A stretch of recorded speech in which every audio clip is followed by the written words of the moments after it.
नमस्कार, मी सौ अनुज्ञा अनिल जोशी. ऐकूया कृष्ण विचार. लक्षात ठेवा, परिस्थिती कितीही तुमच्या विरुद्ध असू द्या, पण कोणापुढेही हात पसरू नका. तर स्वहिमतीने मार्ग काढा. विश्वास ठेवा, यश तुमचेच असेल. सतत भगवंताचे नामस्मरण करा. ऐकूया भगवद्गीतेतील 13वा अध्याय, याचे अनुपठन.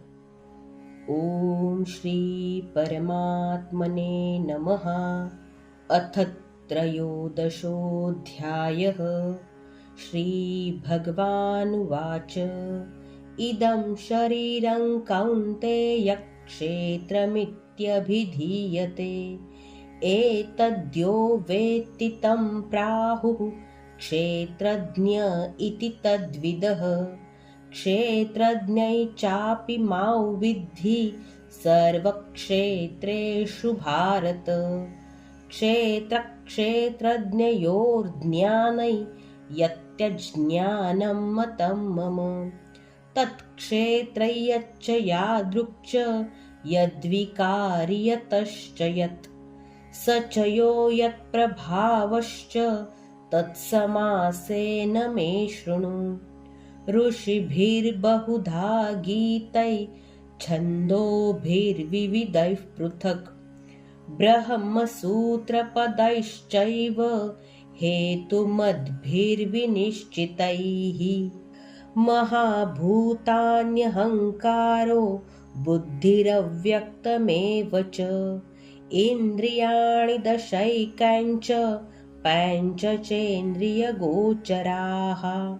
इच्छा द्वेषः सुखं दुःखं सङ्घातश्चेतना धृतिः. एतत् क्षेत्रं समासेन सविकारमुदाहृतम्. अमानित्वमदम्भित्वमहिंसा क्षान्तिरार्जवम्. आचार्योपासनं शौचं स्थैर्यमात्मविनिग्रहः. इन्द्रियार्थेषु वैराग्य मनहङ्कार एव च. जन्ममृत्युजराव्याधि दुःखदोषानुदर्शनम्. असक्तिरणभिष्वङ्गः पुत्रदारगृहादिषु. नित्यै च समचित्तत्वमिष्टानिष्टोपपत्तिषु. मयि चानन्ययोगेन भक्तिरव्यभिचारिणी. विविक्तदेशसेवित्वमरतिर्जनसंसदि. अध्यात्मज्ञाननित्यत्वं तत्त्वज्ञानार्थदर्शनम्. एतज्ज्ञानमिति प्रोक्तमज्ञानै यदतोऽन्यथा. ज्ञेयै यत्तत् प्रवक्ष्यामि यज्ञात्वामृतमश्नुते. अनादिमत्परं ब्रह्म न सत्तन्नासदुच्यते. सर्वतः पाणिपादं तत् सर्वतोक्षिशिरोमुखम्. सर्वतः श्रुतिमल्लोके सर्वमावृत्य तिष्ठति. सर्वेन्द्रियगुणाभासं सर्वेन्द्रियविवर्जितम्. असक्तं सर्वभृक्चैव निर्गुणं गुणभोक्तृ च. बहिरन्तश्च भूतानामचरैचरमेव च. सूक्ष्मत्वात्तदविज्ञेयं दूरस्थै चान्तिके च तत्. अविभक्तै च भूतेषु विभक्तमिव च स्थितम्. भूतभर्तृ च तज्ज्ञेयं ग्रसिष्णुप्रभविष्णु च. ज्योतिषामपि तज्ज्योतिस्तमसः परमुच्यते. ज्ञानै ज्ञेयै ज्ञानगम्यं हृदि सर्वस्य विष्ठितम्. इति क्षेत्रं तथा ज्ञानै ज्ञेयै चोक्तं समासतः. मद्भक्त एतद्विज्ञाय मद्भावायोपपद्यते. प्रकृतिं पुरुषैश्चैव विध्यनादि उभावपि विकारांश्च गुणांश्चैव विद्धि प्रकृतिसम्भवान् कार्यकरणकर्तृत्वे हेतुः प्रकृतिरुच्यते पुरुषः सुखदुःखानां भोक्तृत्वे हेतुरुच्यते पुरुषः प्रकृतिस्थो हि प्रकृतिजान् गुणान् कारणं गुणसङ्गोऽस्य सदसद्यो निजन्मसु उपद्रष्टानुमन्ता च भर्ता भोक्ता महेश्वरः परमात्मेति चाप्युक्तो देहेऽस्मिन् पुरुषः परः य एव वेत्ति पुरुषं प्रकृतिं च गुणैः सह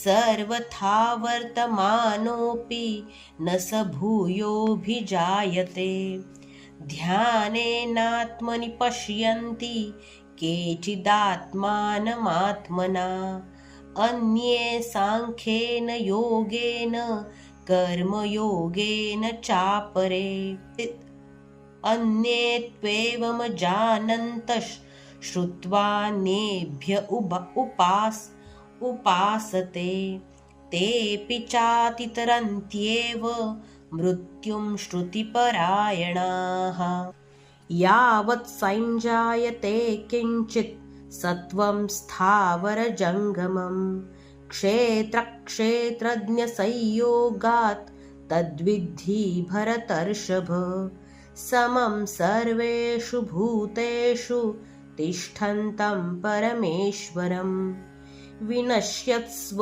विनश्यन्तै यः पश्यति स पश्यति समं पश्यन्नि सर्वत्र समवस्थितमीश्वरम् न हि नस्त्यात्मनात्मानं ततो याति पराङ्गतिम् प्रकृतैव च कर्माणि क्रियमाणानि सर्वशः यः पश्यति तथात्मानमकर्तारं स पश्यति यदा भूतपृथग्भावमेकस्थमनुपश्यति तत एव च विस्तारं ब्रह्म सम्पद्यते तदा अनादित्वान्निर्गुणत्वात् परमात्मायमव्ययः शरीरस्थोऽपि कौन्तेय न करोति न लिप्यते यथा सर्वगतं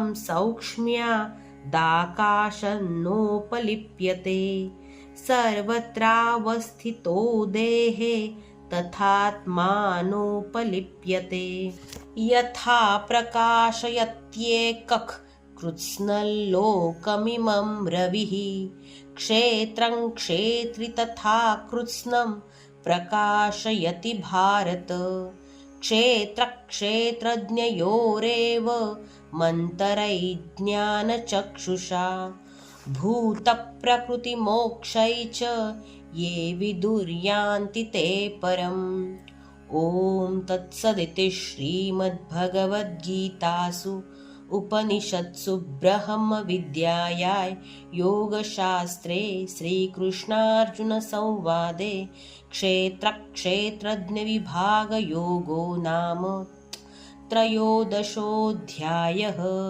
हरये नमः हरये नमः हरये नमः।